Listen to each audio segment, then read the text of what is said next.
The Mama Take Heart podcast with Rabrina Reddle is brought to you by Life Audio and is a part of our Faith Toolkit series. For more inspirational, faith-affirming podcasts, visit lifeaudio.com.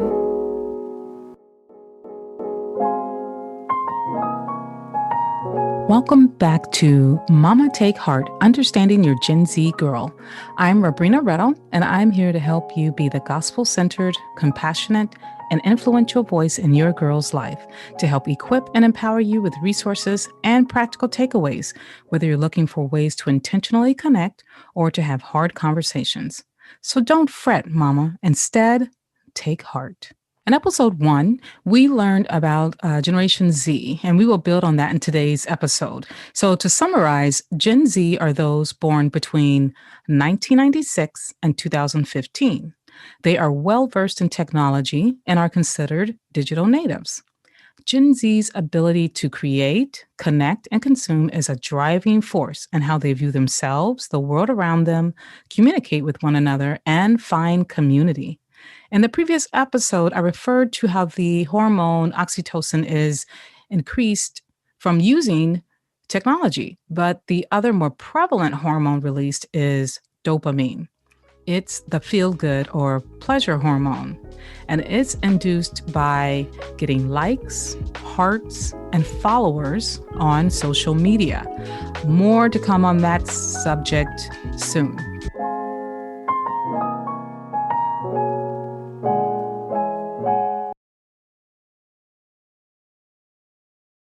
Gen Z is the best educated generation to date. However, financial security is more important than a college education to them. Entrepreneurship is also important to them. The majority of Gen Z wrestle with how to be a safe place for others. They are the most global and diverse generation. The diversity includes race, ethnicity, gender, religion, and sexuality. Because of this, they're reluctant to judge or make others feel out of place, and they believe that increased diversity is a good thing for society as well as interracial marriage. The world according to Gen Z.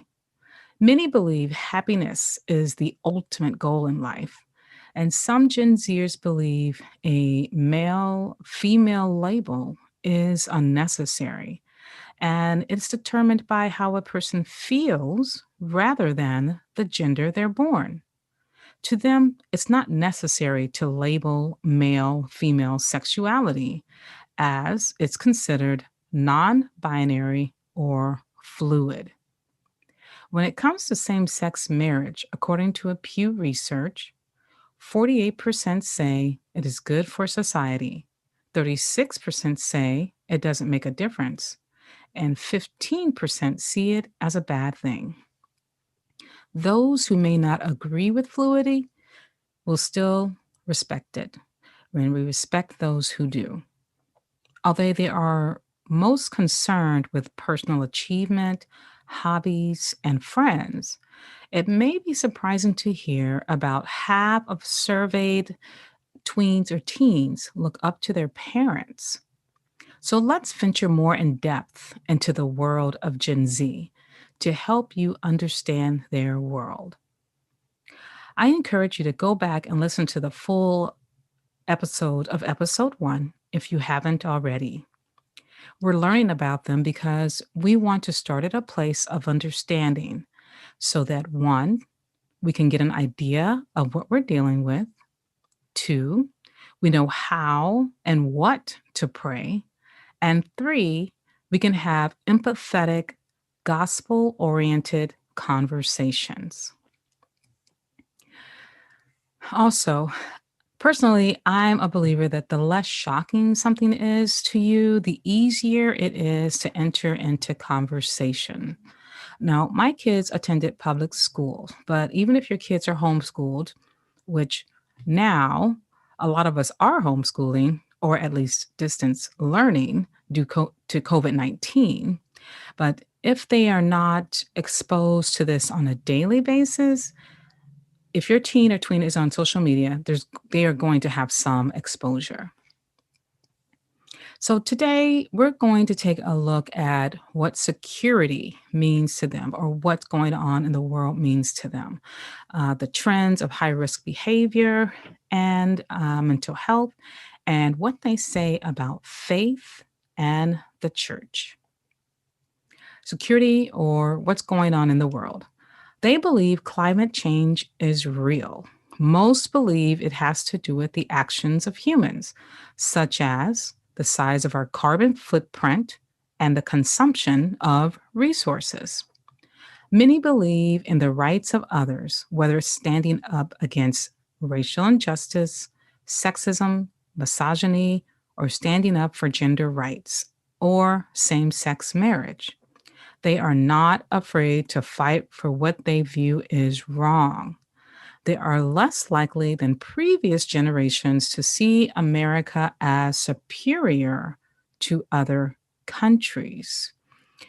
Their view on threats in the world is a little different than what was viewed in past generations.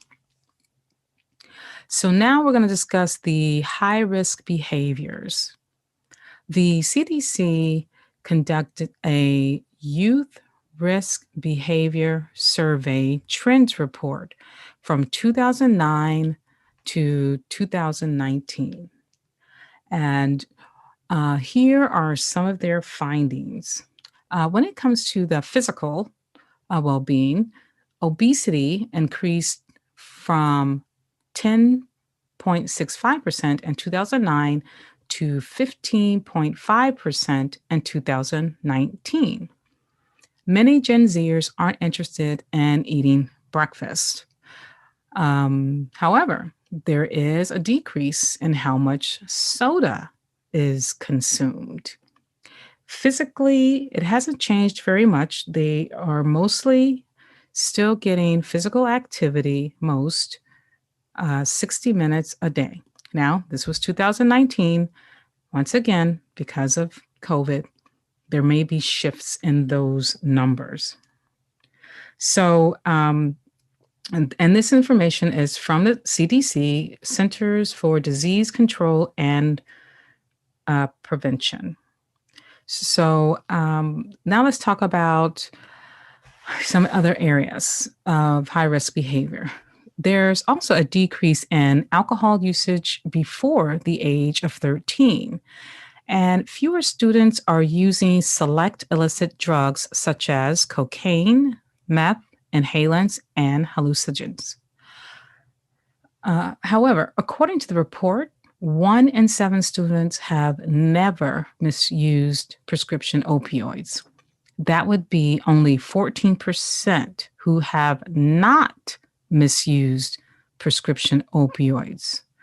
And as most of us are aware, this is a serious problem in the United States. There has been a decrease use of tobacco-related products such as cigarettes. However, an increase in electronic vapor products. As far as sexual behaviors go, 38% of students are having sex. That's a drop from 46% in 2019. However, few of those students are using condoms. Only 54% are using condoms as compared to 61% in 2009. So let's move on to the mental health and Gen Z. Anxiety and depression is on the rise. 1 in 3 of Gen Z tweens or teens experience feeling sad or hopeless. And remember, this report was released before 2020. 16% of students have made a suicide plan, which is up from 11% in 2009. I'd like to say if you see a shift in your teen's moods or personality, please don't be afraid to get help. Anxiety and depression can take many forms. Sometimes it's sadness, but it can also be displayed as irritability or anger or just uninterested in things that once brought them joy. You can start by making an appointment with your child's doctor, and they have questionnaires that can help them determine whether or not your child is depressed or experiencing high anxiety.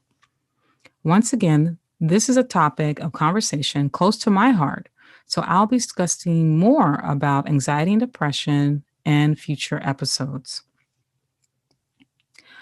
Okay, so let's start on faith and the church.